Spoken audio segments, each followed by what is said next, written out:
اللہ اکبر۔ سورہ منافقون کی ابتدا کس انداز میں ہو رہی ہے کہ منافق آ کر جو بات کر رہے ہیں وہ بات تو سچی بات ہے۔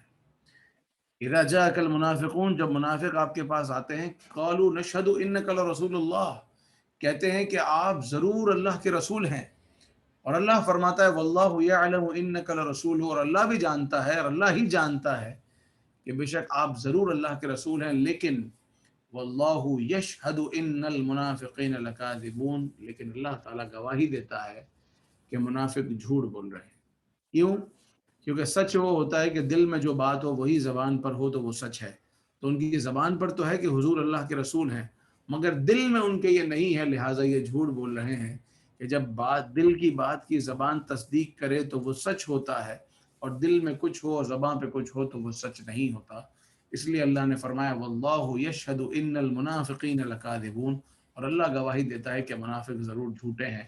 اتخذوا ایمانہم جنۃ فصدوا عن سبیل اللہ، انہوں نے قسموں کو ڈھال بنا لیا، قسمیں کھاتے ہیں، اللہ کی قسم، خدا کی قسم، ہمیں قسم ہے اپنے رب کی کہ ہم ایمان والے ہیں، ہم قسم کھاتے ہیں کہ ہم آپ کے ساتھ جنگ میں جائیں گے اور آپ کی مدد کریں گے، آپ کے دین کے لیے، اپنے دین کے لیے کوشش کریں گے، لیکن اللہ فرماتا ہے کہ انہوں نے اپنی قسموں کو ڈھال بنا لیا ہے۔ ظاہر ہے جب سامنے والا آدمی قسم کھا لے گا تو بندہ کیا کرے گا؟ خاموش ہو جائے گا۔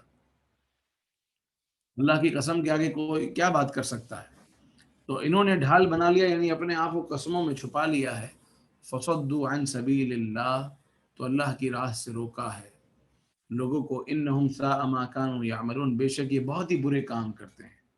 ذالک بانہم، اور یہ کیوں ہوا منافقین کے ساتھ ایسا؟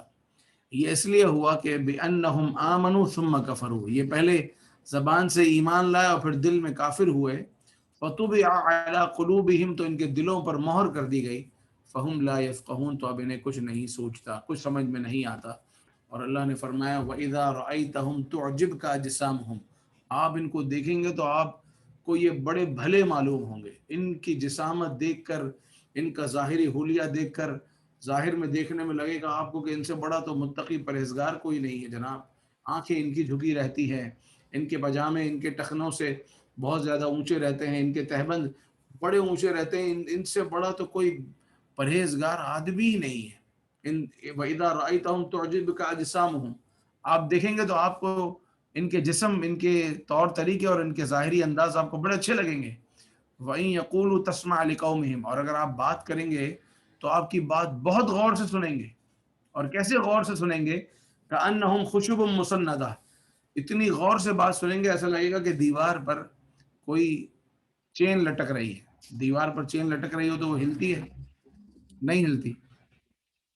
تو ایسی حالت ہوگی کہ دیوار پر کڑیاں لٹک رہی ہیں، اس طرح کا ان کا حال ہوگا۔ لیکن حقیقت کیا ہے؟ یحسبون کل صیحۃ علیہم، ہر ہر بلند آواز اپنے اوپر لے جاتے ہیں۔ کہیں سفر ہو رہا ہو، کہیں نکلے ہوں، جنگ پر نکلے ہوں، یا کہیں پر بھی لوگ بیٹھے ہوں، تو ذرا اونچی آواز آئے گی تو آپ دیکھیں کہ جس کے دل میں چور ہوتا ہے نا، جس کے دل میں کھوٹ ہوتا ہے، تو وہ ہر آواز سے ڈرتا ہے کہ کہیں مجھے تو نہیں کہہ رہا۔ چور جب چوری کر لیتا ہے، جیب کاٹنے والا جب جیب کاٹ لیتا ہے، تو کیسا خوف زدہ ہوتا ہے کہ کوئی بھی آواز آتی ہے تو فوراً اس کے کان کھڑے ہوتے ہیں کہ لگتا ہے مجھے کسی نے دیکھ لیا ہے، لگتا ہے میرے بارے میں ہی بات ہو رہی ہے، لگتا ہے میرا ہی نام لیا جا رہا ہے۔ کلاس میں بیٹھے ہوں اور جو بچہ چیٹنگ کر رہا ہو ایگزام کے دوران، تو جس نے پھرا نکالا اور جسے جو چیٹنگ کر رہا ہو، تو سر کچھ بھی کہیں لیکن اس کو لگے گا کہ مجھے ہی کچھ کہا جا رہا ہے، کیونکہ اس کے دل میں چور ہے۔ تو اللہ نے فرمایا ان منافقین کا بھی حال یہی ہے کہ یہ ہر بلند آواز کو اپنے اوپر لے جاتے ہیں۔ یحسبون کل صیحۃ علیہم ہم العدو فاحذرہم، یہ دشمن ہے، ان سے بچتے رہو۔ قاتلہم اللہ، اللہ ان کو غارت کرے، اللہ ان کو قتل کرے، اللہ ان کو مارے۔ انا یؤفکون، کہاں اوندھے جاتے ہیں۔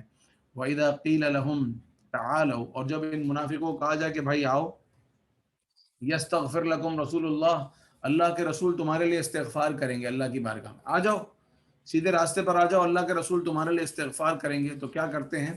لو و رؤوسہم، اپنا سر گھماتے ہیں، ادھر ادھر دیکھتے ہیں کہ دیکھیں کہاں سے نکلنا ہے۔ ورأیتہم یصدون وہم مستکبرون، اور آپ انہیں دیکھیں گے کہ وہ منہ پھیر لیتے ہیں تکبر کرتے ہوئے۔ یہاں ترجمے میں لکھا ہوا ہے کہ آپ دیکھیں گے کہ وہ غور کرتے ہیں اور منہ پھیر لیتے ہیں، یہ صحیح لفظ یہ ہے کہ وہ غرور کرتے ہوئے منہ پھیر لیتے ہیں، غرور یعنی تکبر، وہ تکبر کرتے ہوئے منہ پھیر لیتے ہیں. سواء علیہم، اب اللہ نے فرمایا سواء علیہم، برابر ہے ان پر، استغفرت لہم ام لم تستغفر لہم، آپ ان کے لیے استغفار کریں یا آپ ان کے لیے استغفار نہ کریں، لن یغفر اللہ لہم، ہرگز اللہ تعالیٰ ان کو نہیں بخشے گا. ان کے لیے آپ معافی مانگیں یا نہ مانگیں، استغفار کریں نہ کریں، ان کو اللہ تعالیٰ نہیں بخشے گا، ان منافقین کو. ان اللہ لا یہدی القوم الفاسقین، اللہ تعالیٰ فاسقوں کو ہدایت نہیں دیتا. ہم الذین یقولون لا تنفقوا، یہ وہی لوگ تو ہیں جنہوں نے اوروں سے کہا تھا کہ لا تنفقوا علی من عند رسول اللہ. ان لوگوں کی شرارت یہ تھی کہ یہ دوسروں کو خرچ کرنے سے منع کرتے تھے. علی من عند رسول اللہ، رسول پاک علیہ الصلوۃ والسلام کے پاس جو لوگ بیٹھے ہیں، جو صحابہ بیٹھے ہیں، اصحاب صفہ بیٹھے ہیں، غریب ہیں، فقیر ہیں، نادار ہیں. کچھ صحابہ تھے کہ جو ان پر خرچ کرتے تھے، ان لوگوں پر خرچ کرتے تھے، ان کی کیفیت دیکھ کر ان کو سپورٹ کرتے تھے. تو یہ لوگ کہتے تھے کہ لا تنفقوا علی من عند رسول اللہ، جو رسول اللہ صلی اللہ علیہ وسلم کے پاس بیٹھے ہیں ان کے اوپر خرچ مت کرو، حتی ینفضوا، یہاں تک کہ یہ پریشان ہو جائیں. آج بھی منافقوں کا یہ انداز آپ کو ملے گا کہ اگر غریبوں کا بھلا ہو رہا ہو تو ان کو اچھا نہیں لگتا، اگر دیندار لوگوں کا بھلا ہو رہا ہو، کوئی چیریٹی کرتے ہوئے بھی دیندار لوگوں کو دے رہا ہو تو ان کو اچھا نہیں لگتا. ان کو بلکہ چاہت یہ ہوتی ہے کہ ان کو چیریٹی نہ ہو، ان کو نہ ملے تاکہ یہاں سے چلے جائیں اور پریشان ہو جائیں. حالانکہ مال اور خزانوں کا حقیقی مالک تو اللہ ہے. وَلِلَّهِ خَزَائِنُ السَّمَاوَاتِ وَالْأَرْضِ، اللہ کے لیے زمین و آسمان کے خزانے ہیں. وَلَكِنَّ الْمُنَافِقِينَ لَا يَفْقَهُونَ، لیکن منافق نہیں سمجھتے.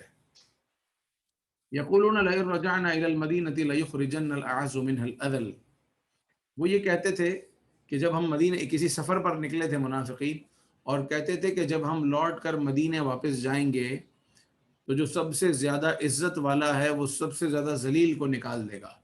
یعنی منافق اپنے آپ کو کہتے تھے کہ ہم اعز ہیں، اعز کا مطلب سب سے زیادہ عزت والا، اور عدل کا مطلب ہے سب سے زیادہ ذلت والا.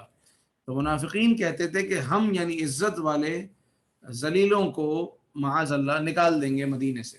اللہ نے فرمایا وَلِلَّهِ الْعِزَّةُ وَلِرَسُولِهِ وَلِلْمُؤْمِنِينَ، ارے عزت تو ساری اللہ کے لیے ہے، اس کے رسول کے لیے ہے، اور ایمان والوں کے لیے ہے. وَلَكِنَّ الْمُنَافِقِينَ لَا يَعْلَمُونَ، لیکن منافق نہیں جانتے. یا ایھا الذین آمنوا، اے ایمان والو، لا تلہکم اموالکم ولا اولادکم عن ذکر اللہ، اے ایمان والو تمہارا مال اور تمہاری اولاد تمہیں اللہ کے ذکر سے غافل نہ کرے. میسج ایمان والوں کے لیے، جو قرآن پاک میں اللہ تعالیٰ نے 89 ٹائمز ایمان والوں کو خاص طور پر ایڈریس کیا ہے، مخاطب کیا ہے، فرمایا ہے کہ اے ایمان والو. ان میں سے ایک مقام ہے، اور یہ مقام بہت ہی غور و فکر کرنے والا مقام ہے، کہ اللہ تعالیٰ نے فرمایا اے ایمان والو تمہارا مال اور تمہاری اولاد تمہیں اللہ کے ذکر سے غافل نہ کر دے. کئی مال کی نحوست کی وجہ سے، مال کمانے کے چکر میں اور مال کی محبت کی وجہ سے تم نمازوں سے، اللہ کے ذکر سے، روزوں سے کہیں دور نہ ہو جانا. اولاد کی محبت میں عشاء کی نماز نہ چھوڑ دینا، اولاد کی محبت میں اللہ کا ذکر نہ چھوڑ دینا، اولاد کی وجہ سے راہ خدا میں سفر کرنے کو مت چھوڑ دینا. اے ایمان والو تمہارا مال تمہاری اولاد، ٹھیک ہے مال کی محبت ایک حد تک ہوتی ہے انسان، اولاد کی محبت ایک فطری چیز ہے، لیکن یہ محبت، یہ مال اور اولاد کی محبت تمہیں اللہ کے ذکر سے غافل نہ کرے. وَمَن يَفْعَلْ ذَلِكَ، اور جو ایسا کرے، فَأُولَٰئِكَ هُمُ الْخَاسِرُونَ، تو وہی لوگ خسارے میں ہیں، نقصان میں ہیں. اور سنو آیت نمبر 10، وَأَنفِقُوا، خرچ کرو، وَأَنفِقُوا، اور خرچ کرو، مِمَّا رَزَقْنَاكُمْ، جو ہم نے تم کو رزق دیا، تم اپنے گھر سے نہیں لائے تھے، بلکہ جو رزق ہم نے تم کو دیا ہے اس میں سے خرچ کرو. من قبل ان یأتی احدکم الموت، اس سے پہلے کہ تم میں سے کسی کو موت آئے اور وہ کہے، فیقول، اور وہ کہے، رب لولا اخرتنی الی اجل قریب، اے میرے رب اگر تو نے مجھے تھوڑی مدت اور دی ہوتی، تھوڑی مدت مجھے کیوں نہیں ملی، مجھے تھوڑا سا ٹائم اور مل جائے. میں تھوڑا سا اور جی لوں.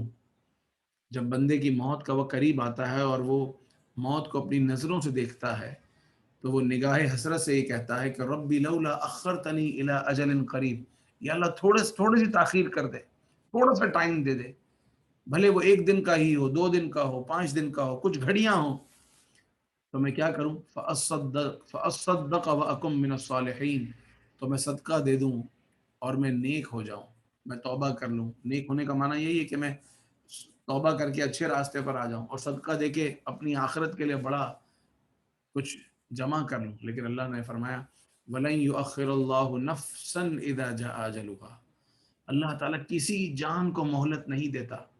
وَلَن يُؤَخِّرَ اللَّهُ أَجَلَ نَفْسًا، اللہ تعالیٰ کسی بھی انسان کو، کسی بھی جان کو مہلت نہیں دیتا. اذا جاء اجلها، جب اس کی اجل آ جائے، جب اس کا ٹائم آ جائے، جب اس کا وقت آ جائے، پھر ایک لمحے کی بھی مہلت نہیں ملتی. جو کرنا تھا کر لیا اور جو رہنا تھا وہ رہ گیا. واللہ خبیر بما تعملون، اور اللہ کو تمہارے کاموں کی خبر ہے.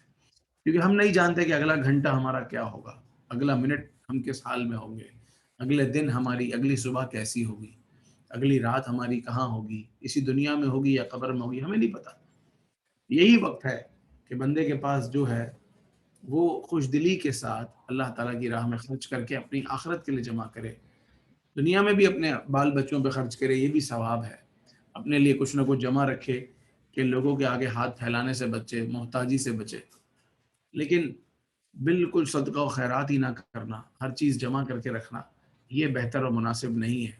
ایسے شخص کو بڑی حسرت ہوگی. اللہ تعالیٰ نے کتنے واضح الفاظ میں فرمایا.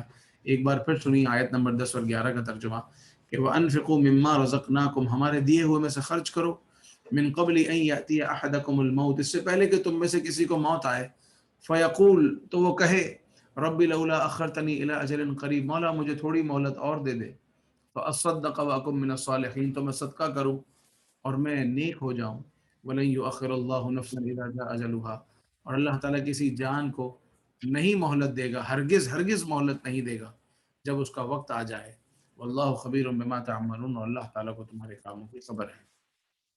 اس کے بعد ہے سورۃ تغابن، اور یہ بھی مدنیہ ہے اور ہجرت کے بعد نازل ہونے والی صورتوں میں سے ہے.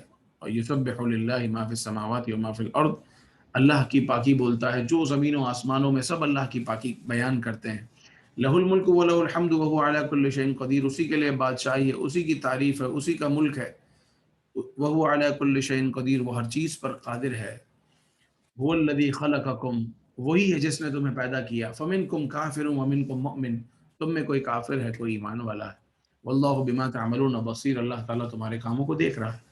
خلق السماوات والارض، اس نے زمین و آسمان کو پیدا کیا بالحق، حق کے ساتھ.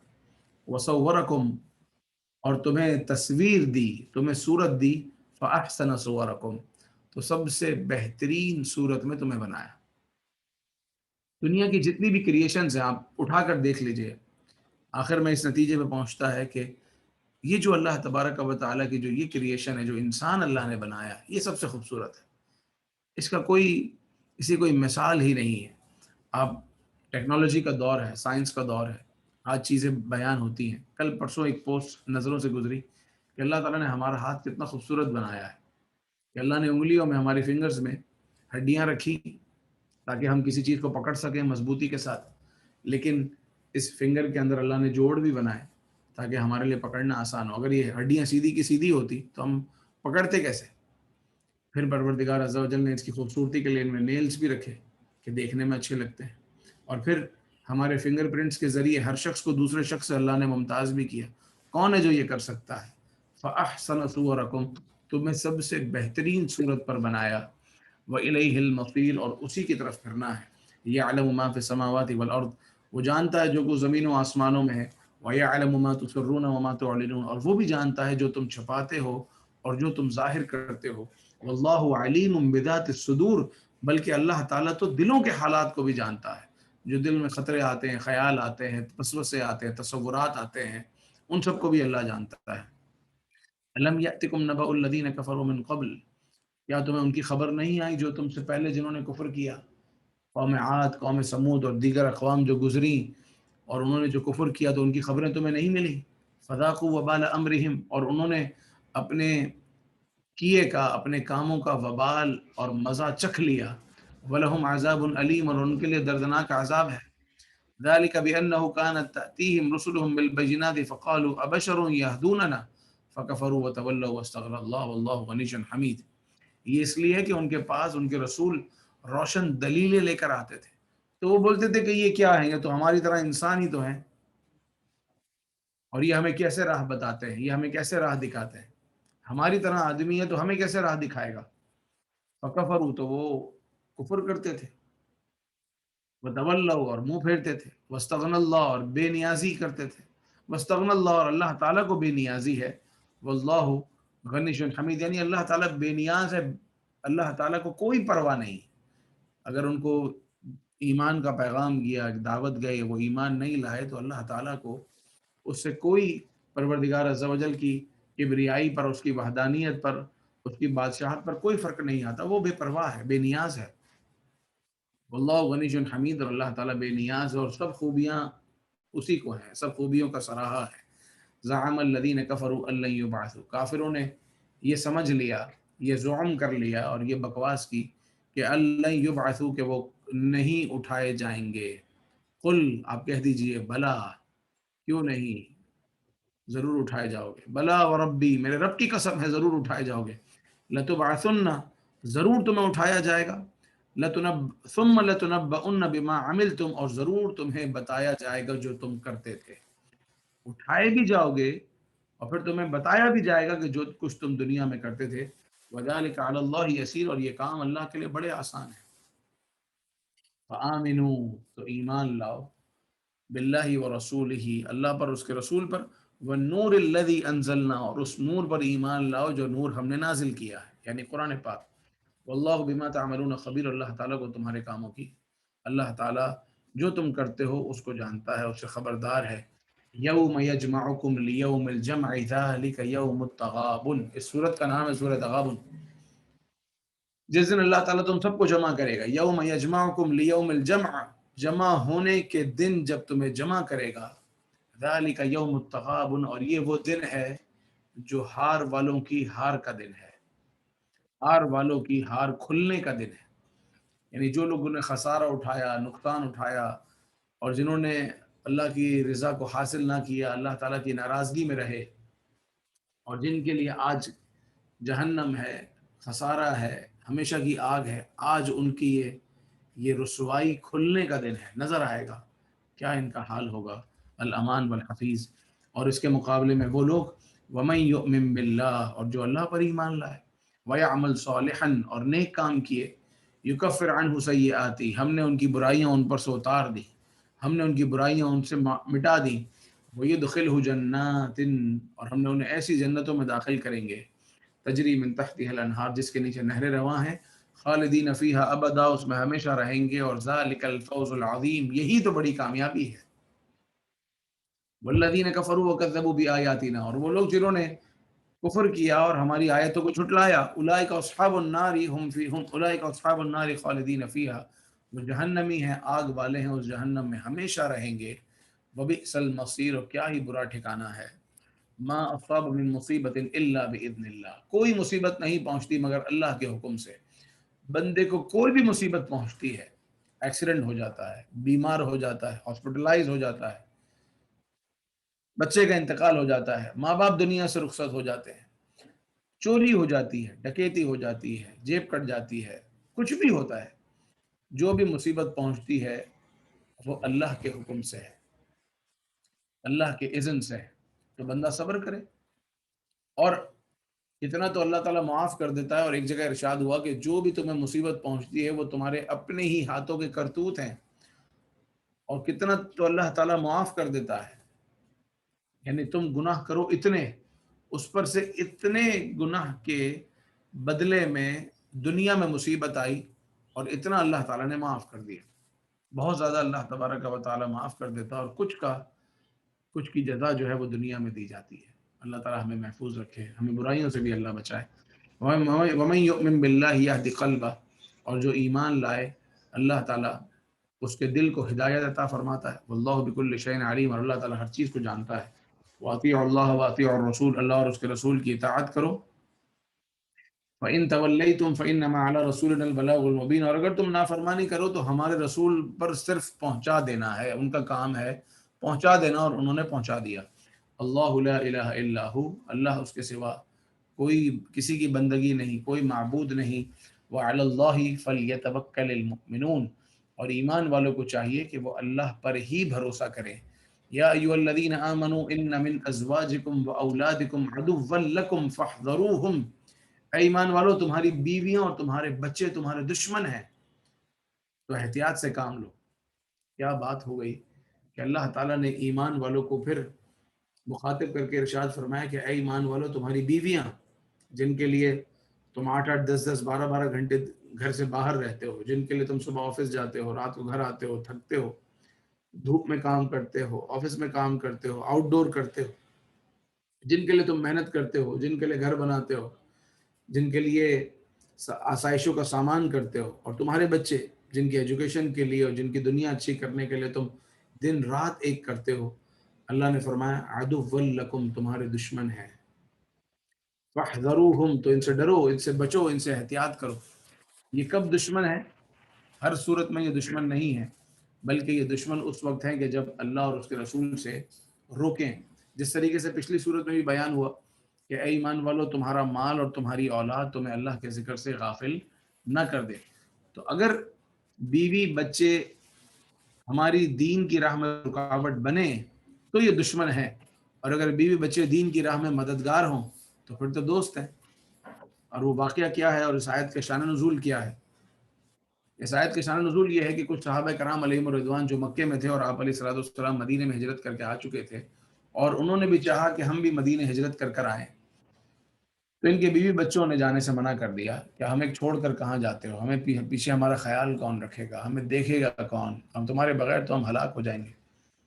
تو وہ اپنے بیوی بچوں کی محبت میں رک گئے اور انہوں نے ہجرت نہ کی، اور پھر چند سالوں کے بعد ہجرت کر کے مدینے پہنچے. اب جب مدینے پہنچے تو دیکھا کہ جو پہلے آ چکے ہیں ان کے تو بڑے درجے ہیں، وہ تو بدر میں بھی شریک ہوئے، تو بدری صحابہ کے تو مقام ہی الگ ہیں.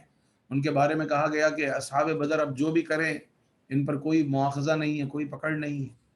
اور آپ علیہ الصلوۃ والسلام کے اتنے قریب ہیں، اور علم حدیث انہوں نے اتنا سیکھ لیا، علم قرآن اتنا سیکھ لیا، قرآن کی آیتیں ان کو اتنی یاد، حدیثیں ان کو اتنی یاد، فقہ ان کو اتنی سمجھ، وہ تو فقہا بن گئے اور ہم پیچھے رہ گئے. تو انہوں نے اپنے بچوں کو اور اپنے گھر والوں کو ڈانٹنا اور کوسنا شروع کیا. اس پر آیت نازل ہو گئی کہ وَإِن تَعْفُوا، اگر معاف کرو، وَتَصْفَحُوا، اور درگزر کرو، وَتَغْفِرُوا، اور بخش دو، فَإِنَّ اللَّهَ غَفُورٌ رَحِيمٌ، تو بے شک اللہ تعالیٰ بھی بخشنے والا مہربان ہے. کہ چلو اب جو ہو گیا وہ ہو گیا، لیکن سمجھ لو کہ بیوی بچے دشمن ہیں، کہ یہ بعض اوقات تمہیں دین کی راہ سے روک کر ایک بہت بڑا نقصان کھڑا کر دیتے ہیں، اور دیکھو تمہارے لیے تمہیں نقصان ہو گیا، اب ہو ہی گیا ہے. تو اب ان کو کوسنے اور ڈانٹنے سے کوئی فائدہ نہیں ہے، بلکہ ان کو معاف کر دو، درگزر کرو اور بخش دو، تو بے شک اللہ غفور الرحیم ہے.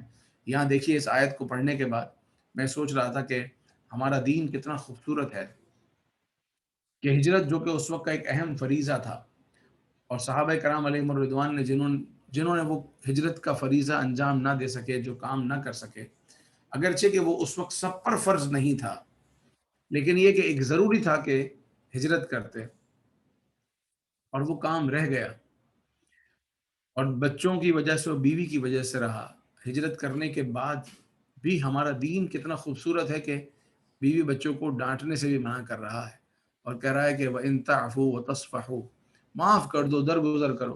حالانکہ دیکھا جائے تو ان کا دینی خسارہ ہوا، لیکن اس پر بھی اللہ نے فرمایا کہ انہیں معاف کر دو اور درگزر کرو، تو فَإِنَّ اللَّهَ غَفُورٌ رَحِيمٌ، اللہ تعالیٰ بڑا غفور الرحیم ہے، تمہیں بھی بخش دے گا. معلوم ہوا کہ اگر ہم اپنے اہل سے درگزر سے کام لیں، اور بھی ان سے غلطیاں ہو جاتی ہیں. بعض اوقات گھر والی سے پکانے میں ویسا نہیں پک پاتا جیسا ہم چاہ رہے ہیں، بچے بعض اوقات بہت زیادہ شرارتیں کرتے ہیں، ویسے نہیں بنتے جیسا ہم چاہتے ہیں. تو بندہ اگر درگزر سے کام لے، معاف کر دے ان کی غلطیوں، یعنی یوں معاف نہ کرے کہ وہ گناہوں پر ان کی عادت بن جائے، ایسا کوئی معاملہ نہ ہو، ایسی کوئی گھر کی بات ہے کہ جس میں اگر چاہے تو بندہ پکڑ کر سکتا ہے، لیکن چاہے تو معاف بھی کر سکتا ہے، اگر بخش دے تو جو بخشنے والا ہے، سب کو بخشنے والا ہے، وہ ضرور اس کی رحمت جوش میں آئے گی اور وہ بھی اپنے بندے کو معاف فرمائے گا۔ انما اموالکم و اولادکم فتنہ، بے شک تمہارے مال اور تمہاری اولاد فتنہ ہے۔ فتنہ کب ہے؟ فتنہ یعنی تمہاری آزمائش ہے، کہ مال اور اولاد کی محبت میں ایک آزمائش ہوتی ہے۔ بندہ بہت ساری چیزیں نیکیاں کر سکتا ہے، لیکن ظاہر ہے کہ جب بیوی بچوں کی ذمہ داریاں ہوتی ہیں تو بہت ساری چیزیں وہ نہیں کر پاتا۔ تو مال اور اولاد کے ذریعے تمہاری آزمائش ہوتی ہے کہ آیا ان کی محبت میں دین سے دور ہو جاتے ہو یا قریب ہی رہتے ہو، اور اگر قریب ہی رہو تو ارشاد ہوتا ہے واللہ عنده اجر عظیم، اللہ کے پاس بڑا ثواب ہے۔ فاتقوا اللہ ما استطعتم، اللہ سے ڈرو جہاں تک تم سے ہو سکے، واسمعوا اور غور سے سنو، واطیعوا اور اطاعت کرو، وانفقوا اور خرچ کرو، خیرا لانفسکم بہتری ہے تمہاری اپنی جانوں کے لیے، ومن یوق شح نفسہ اور جو اپنی جان کی لالچ سے بچایا گیا، جس کو ایک ہوتی ہے نا آدمی کو اپنی اپنی آپ کی پڑی ہوتی ہے کہ بس میرا بھلا ہو جائے، یہ ایک لالچ ہوتی ہے، بندے کو حرص ہوتی ہے، میرا پیٹ بھرا رہے، مجھے فائدہ ہوتا رہے، دوسرے سارے جائیں جہاں جائیں، لیکن میرا اپنا کام سیدھا ہو، میرا الو سیدھا رہنا چاہیے۔ یہ لالچ اگر آدمی میں سے یہ حرص نکل جائے، فَأُولَئِكَ هُمُ الْمُفْلِحُونَ، وہی لوگ کامیاب ہیں۔ ارے دوسروں کا بھلا چاہو، تمہارا خود بخود بھلا ہو جائے گا۔ ان تقرضوا اللہ قرضا حسنا، اور اگر تم اللہ تعالیٰ کو اچھا قرض دو گے، قرضہ حسنہ دو گے، یضاعف لکم، تو وہ تمہیں دگنا کر کر بڑھا کر دوبارہ دے گا، ویغفر لکم اور تمہیں بخش بھی دے گا۔ اللہ کی راہ میں خرچ کرو گے تو اللہ تعالیٰ تمہیں دگنا کر کے بڑھا بڑھا کر تمہیں دے دے گا، دنیا میں ہی دے دے گا، ویغفر لکم اور تمہیں بخش بھی دے گا، واللہ شکور حلیم، اور اللہ تعالیٰ قدر فرمانے والا، علم والا ہے، عالم الغیب والشہادہ، وہ ہر غیب، ہر پوشیدہ چیز اور ہر ظاہر چیز کا جاننے والا، عزیز الحکیم، عزت والا اور حکمت والا ہے۔ اس کے بعد ہے سورۃ الطلاق، یہ بھی مدنی سورت ہے اور اس میں طلاق کے احکامات بیان ہوئے ہیں۔ ارشاد ہوتا ہے بسم اللہ الرحمن الرحیم، یا ایہا النبی اذا طلقتم النساء فطلقوهن لعدتهن واحصوا العدہ، یا ایہا النبی، اے نبی صلی اللہ علیہ وسلم۔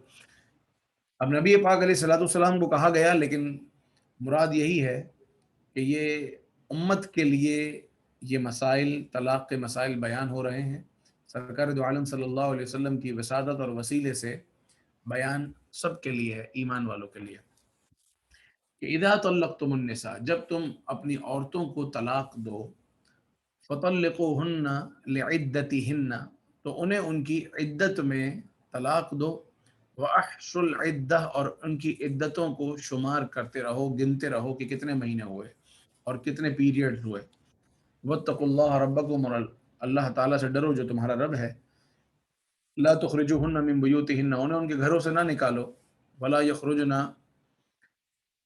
اور نہ ہی وہ خود اپنے گھر سے نکلیں، الا ان یاتین بفاحشۃ مبینہ، مگر یہ کہ وہ کوئی بے حیائی کا برا کام کرے، وتلک حدود اللہ، اور یہ اللہ کی حدیں ہیں، ومن یتعد حدود اللہ فقد ظلم نفسہ، اور جو اللہ کی حدوں سے آگے بڑھے تو اس نے بے شک اپنی جان پر ظلم کیا، لا تدری لعل اللہ یحدث بعد ذلك امرا، تمہیں نہیں معلوم شاید اللہ تعالیٰ اس کے بعد کوئی نیا حکم بھیجے۔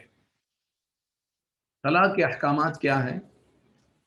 اس آیت میں جو حکم بیان ہوا وہ یہ کہ جب تم عورت کو طلاق دو، سب سے پہلے تو یہ سمجھ لیں کہ طلاق ایک ایسی چیز ہے جس کو کہا گیا ابغض الحلال، یعنی حلال چیزوں میں سب سے بری چیز جو ہے وہ طلاق ہے۔ کوشش کرنی چاہیے کہ بندہ طلاق نہ دے، اگر طلاق دے تو طلاق دینے کا مقصد کیا ہوتا ہے کہ میاں بیوی میں دونوں میں جدائی ہو، اور عورت اس کے نکاح سے نکل جائے، مرد اس عورت کے علاوہ 4 شادیاں کر سکے، عورت بھی آزاد ہو اور وہ کسی اور سے نکاح کر سکے۔ یہ جو ایک پورا سسٹم ہے، یہ جو طلاق کے بعد ہونے والی جو کیفیات ہیں، طلاق کے بعد ہونے والے جو دونوں کے لیے اپنے اپنے آزادی اور اختیارات ہیں وہ ایک طلاق سے بھی حاصل ہو جاتے ہیں. یعنی مرد نے اپنی عورت کو کہا جا تجھے طلاق، ایک بار کہا تو طلاق ہو گئی. 3 طلاقیں دینے کی ضرورت کیا ہے؟ 3 طلاقیں دیتے ہیں، اس کے بعد ہمیں فون کرتے ہیں اور پھر کہتے ہیں کہ آپ نے 3 طلاقیں غصے میں دے دیں، شراب کے نشے میں دے دیں، اس وقت میرا دماغ کہیں اور تھا، تو ہوئی کہ نہیں ہوئی. تو طلاق کیسے بھی دی جائے طلاق تو ہو جاتی ہے. کہیں پر شیشہ لگا ہو، کانچ ہو، اب چاہے نشے میں پتھر مارا ہو یا نیند میں پتھر مارا ہو، کانچ تو کانچ ہے، کانچ ٹوٹ جائے گا. تو یہ بندھن اور یہ رشتہ بھی ایک کانچ کا ہے. اب طلاق کا جو پتھر ہے وہ چاہے بندے نے نیند میں مارا ہو، غصے میں مارا ہو، شدید غصے میں مارا ہو یا شراب کے نشے میں مارا ہو، ہر صورت میں طلاق واقع ہو جاتی ہے. تو اگر کسی کو طلاق دینی ہی پڑے تو وہ ایک طلاق دے. عدت گزارنے کے بعد وہ عورت کسی اور سے بھی نکاح کر سکتی ہے اور دوبارہ اس شوہر سے بھی بغیر حلالے کے نکاح کر سکتی ہے. ایک بات تو یہ ہوئی. طلاق کا جو احسن طریقہ یہاں بیان ہوا ہے وہ یہ ہے کہ انہیں ان کی عدت میں طلاق دو. اس کا مطلب یہ ہے کہ اگر ایک طلاق دو اور اس طلاق دینے کا جو صحیح وقت ہے وہ ہے پاکی کے دنوں میں طلاق دینا. آپ جانتے ہیں کہ عورت کے ایک مخصوص ایام ہوتے ہیں، پیریڈز ہوتے ہیں. تو پیریڈز میں عورت کے مخصوص ایام میں طلاق دینا مکروہ ہے اور طلاق دینے والا گناہگار ہوگا، مگر طلاق ہو جائے گی. جو عوام میں مشہور ہے کہ مخصوص ایام میں طلاق دی جائے تو طلاق نہیں ہوتی، یہ کانسیپٹ غلط ہے. عوام میں یہ مشہور ہے کہ اگر عورت حاملہ ہو، حمل سے ہو، امید سے ہو تو اس پہ طلاق نہیں ہوتی، یہ کانسیپٹ بھی غلط ہے. چاہے حمل سے ہو تو بھی طلاق ہو جاتی ہے، چاہے حیض کے دنوں میں ہو، مخصوص ایام میں ہو تو بھی طلاق ہو جاتی ہے. لیکن ان دنوں طلاق دینا مکروہ ہے اور دینے والا گناہگار ہوگا. تو پھر طلاق کب دے؟ پاکی کے دنوں میں دے، اور اس پاکی کے دنوں میں دے کہ جن دنوں میں اس مرد نے اپنی عورت سے مباشرت اور ہم بستری نہ کی ہو. یعنی عورت کے مخصوص ایام ختم ہوئے، اب مخصوص ایام ختم ہونے کے بعد اس نے نہا لیا. اب نہانے کے بعد کے جو پاکی کے ایام شروع ہوئے ہیں تو ان ایام میں وہ اپنی عورت کے قریب نہ ہوا ہو تو کیا ہے، یہ وہ ٹائم اور یہ وہ پیریڈ ہوتا ہے کہ جس میں مرد کی ایک توجہ ہوتی ہے عورت کی طرف. تو اس ٹائم پر طلاق اگر دینی ہی ہے تو اس ٹائم پر طلاق دے. اس کا مطلب یہ کہ وہ بہت سوچ سمجھ کر طلاق دے رہا ہے کہ اس نے اتنا ویٹ کیا، سوچا، سمجھا، اور جو ایک مخصوص ٹائم تھا قریب ہونے کا اس ٹائم میں وہ قریب نہیں ہوا بلکہ اب بھی طلاق دے رہا ہے. اس کا مطلب وہ انتہائی بیزار ہے اس عورت سے، اور اس کا ڈیسیجن جو ہے وہ، اس کا فیصلہ اور اس کا ڈیسیجن وہ صحیح ڈیسیجن ہے. اس لیے کہا گیا کہ اگر دینی ہی ہے تو اس وقت میں طلاق دے، اور پھر بھی 3 نہ دے، ایک دے اور رک جائے. پھر اس کے بعد ٹائم گزرے گا اور ایک اس کو حیض آئے گا، مخصوص ایام آئیں گے، پھر مخصوص ایام مکمل ہوں گے، پھر پاکی کے دن آئیں گے. اگر دوسری دینی ہی ہے تو وہ دوسری پاکی کے دنوں میں دے، یعنی مہینے بعد یا 21 22 25 دن کے بعد آلموسٹ. پھر اس کے بعد اس کے مخصوص ایام آئیں گے، پھر اس کے بعد اس کے پاکی کے ایام آئیں گے. اور تیسری دینی ہی ہے تو وہ اس کو اس کی تیسری پاکی کے دنوں میں دے، اور اس کے بعد جب تیسری بار اس کے مخصوص ایام آئیں گے اور وہ پاک ہوگی تو اس کی عدت مکمل ہو جائے گی. تو یہ کہا گیا کہ فَطَلِّقُوهُنَّ لِعِدَّتِهِنَّ وَأَحْصُوا الْعِدَّةَ کہ انہیں ان کی عدت کے جو پاکی کے جو مہینے ہیں ان میں ایک ایک کر کے طلاق دو اور عدت کو شمار رکھو. یعنی یاد رکھو کہ پہلی کب دی تھی، کیونکہ پہلی کے بعد جب 3 بار مخصوص ایام آ جائیں گے اور وہ تیسری بار جب پاک ہو جائے گی تو عورت کی عدت مکمل ہو جاتی ہے اور اب وہ اس کے بعد کسی اور سے نکاح کر سکتی ہے. لیکن مشورہ یہی ہے کہ اگر ضرورت پڑے بھی تو ایک سے بھی کام ایک سے بھی کام پورا ہو جاتا ہے.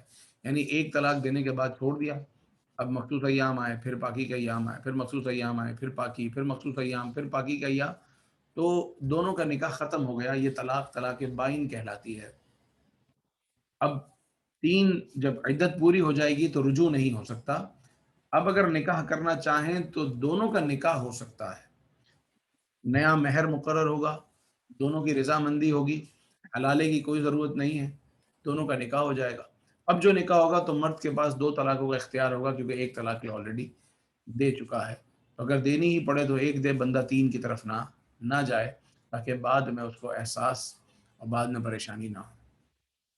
واتقوا اللہ ربکم، اور اللہ سے ڈرو جو تمہارا رب ہے، لا تخرجوہن من بیوتہن، اور وہ جو عدت کے ایام ہیں، 3، 3.25، 3.5 مہینے جو بھی بنیں گے، ان دنوں میں عورتوں کو ان کے گھروں سے نہ نکالو، یہ ناجائز ہے ان دنوں میں، عدت کے دنوں میں گھر سے نکالنا، اور نہ وہ خود گھر سے نکلیں۔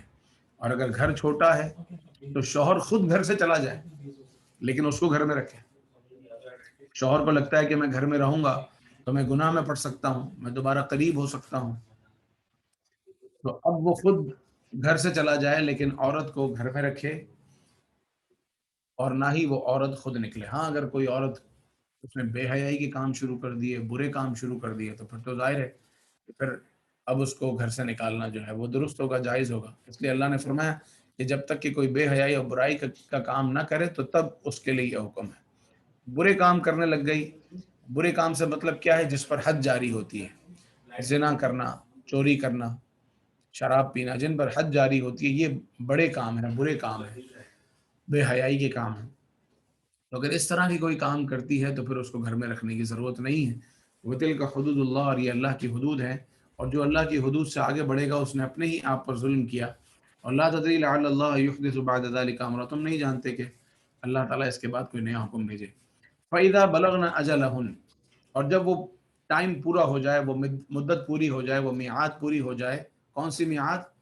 جو عدت کے دن ہیں وہ پورے ہو جائیں یا پورے ہونے کے قریب ہوں، تو اب بندے کے پاس ایک آپشن ہوتا ہے عدت کے دنوں میں کہ وہ چاہے تو رجوع کر سکتا ہے، یعنی زبان سے کہہ دے کہ میں اپنی بات سے رجوع کیا۔ ایک طلاق دی ہوتی ہے نا، یا 2 طلاقیں دی ہوتی ہے، تو رجوع کا چانس ہوتا ہے کہ عدت کے دنوں میں عورت اپنی بیوی سے کہہ دے کہ میں تم سے رجوع کرتا ہوں، یا اس کا ہاتھ پکڑ لے، یا اس کو گلے لگا لے، تو یہ تمام چیزیں رجوع کرنا کہلاتی ہیں۔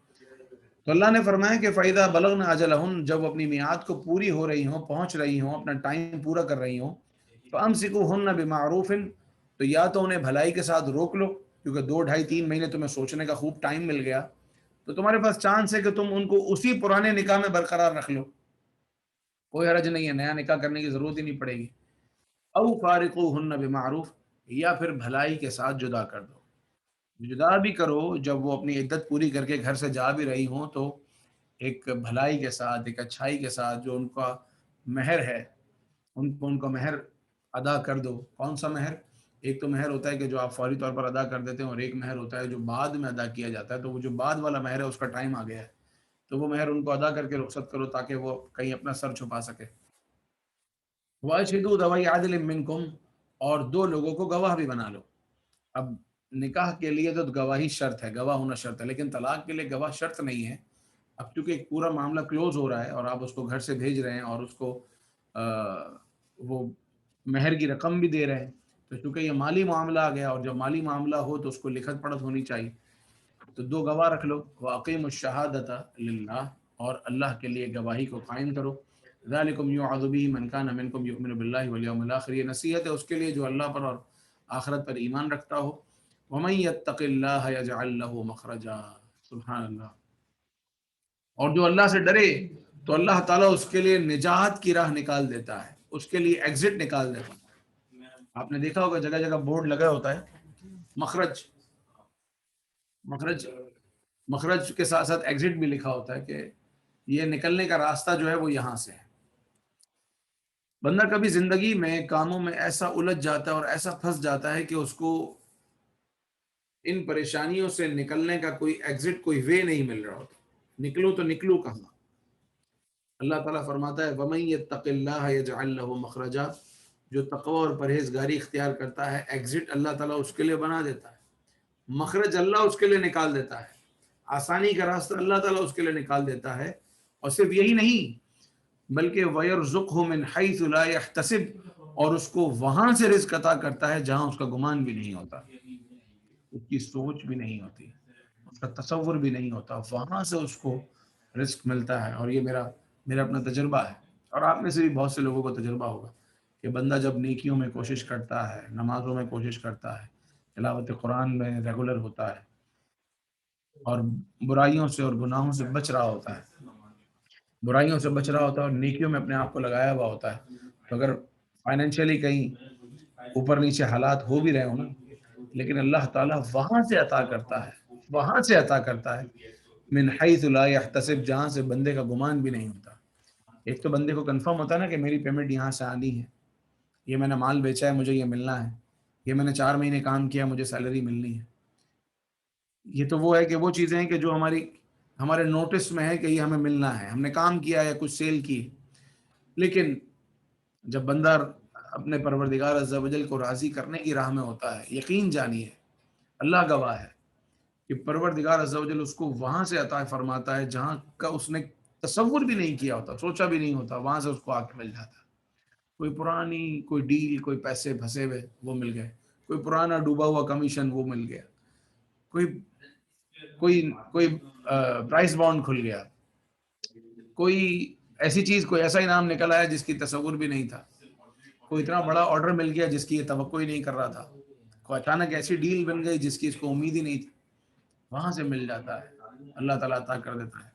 وَمَن يَتَوَكَّلْ عَلَى اللَّهِ فَهُوَ حَسْبُهُ، اور جو اللہ پر بھروسہ کرے تو اللہ اس کو کافی ہے۔ ان اللہ بالغ امری، بے شک اللہ اپنا کام پورا کرنے والا ہے۔ قد جعل اللہ لكل شيء قدرا، بے شک اللہ نے ہر چیز کا ایک اندازہ رکھا ہے۔ اب مزید، اب چونکہ وقت ہمارا کمپلیٹ ہو گیا، آگے جو احکامات ہیں وہ ہیں کہ جن خواتین کو حیض نہیں آتا، مخصوص ایام نہیں آتے، ان کی عدت کیسے شمار ہوگی، اور جو چھوٹی عمر والیاں ہیں ان کی کیسے شمار ہوگی۔ مزید اس میں طلاق کے احکامات اور عدت کی تفصیل ہے۔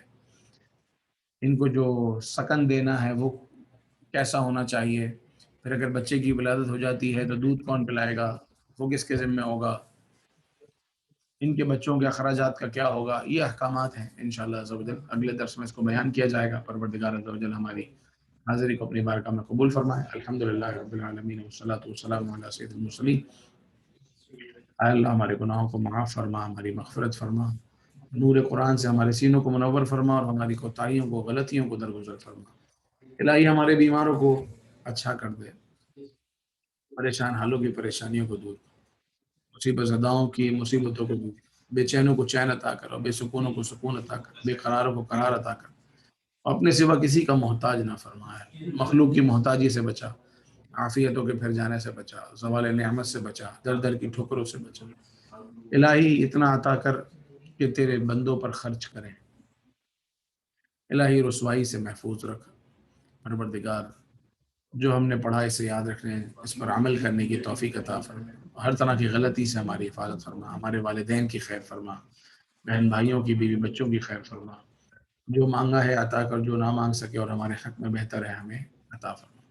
وصلی اللہ تعالی علی سیدنا محمد وعلی آلہ وصحبہ اجمعین والحمد للہ رب العالمین۔ جزاکم اللہ خیرا۔ السلام علیکم ورحمۃ اللہ وبرکاتہ۔ وعلیکم السلام ورحمۃ اللہ وبرکاتہ۔